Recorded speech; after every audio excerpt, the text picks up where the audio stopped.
In this devotional, I'm going to share with you 3 thoughts from 1 Peter chapter 4, verses 1 through 6, where I'll try and answer the question, why are Christians so weird?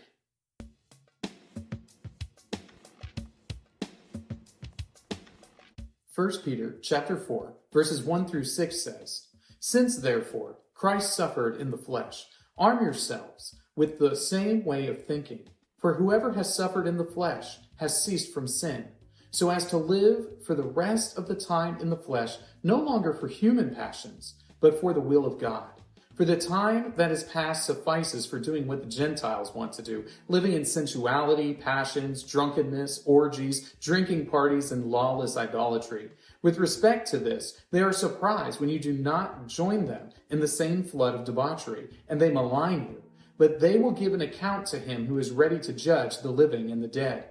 For this is why the gospel was preached even to those who are dead, that though judged in the flesh the way people are, they might live in the spirit the way God does." I don't think that I'm alone when I say that Christians act differently from people who are not Christians.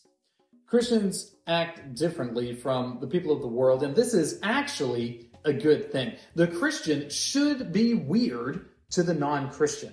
They should be exhibiting behaviors that are just different, that seem odd, that seem out of place. They should be markedly different from the people around them because they formulate their lives around a different set of principles than the people of the world.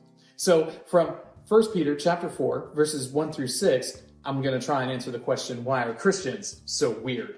Thought number 1, they practice restraint.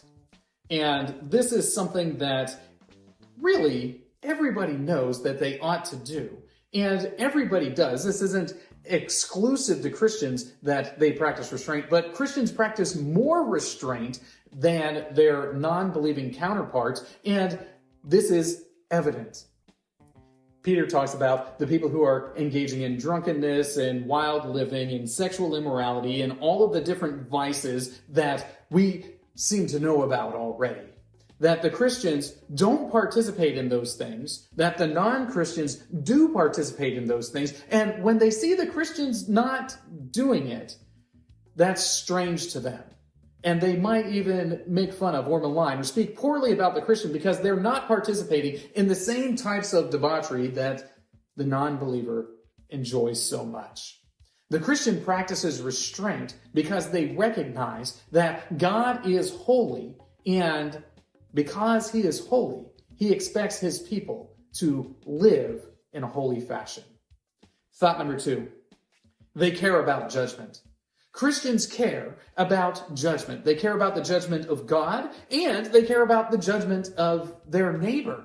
Christians care about how they are seen in the world. Now, their criteria for how they're seen in the world is certainly different from the non-believer, but the Christian definitely cares about the judgment that is to come, where the non-believer doesn't care so much about that judgment. You hear people say it all the time. Only God can judge me. And normally when folks are saying that, they're not really talking about the judgment of God. They're simply talking about the fact that their fellow man is in no place to judge who they are and what they're doing. When the person says, only God can judge me, they're essentially saying that there is ultimately no judgment that they have to experience. But the Christian is different because the Christian cares very deeply about the inevitable coming judgment from the holy God. Thought number 3, they live for God.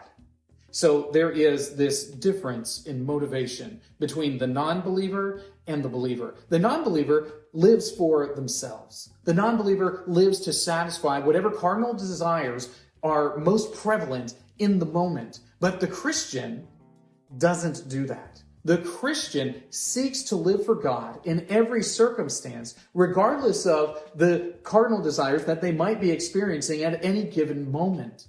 The Christian lives for God above every other thing, and because of that, it has a marked difference upon their behavior. When your motivation in life changes from satisfying yourself to satisfying the Almighty Creator of the universe, your behavior changes. And as that behavior changes, you start to look weird to the people who are only seeking to satisfy the desires of the flesh. These three thoughts come from the assigned reading of 1 Peter chapters 4 and 5. If you'd like to read through the Bible with me, you can do so by joining the Facebook group Through the Bible, where we are reading the text of Scripture together.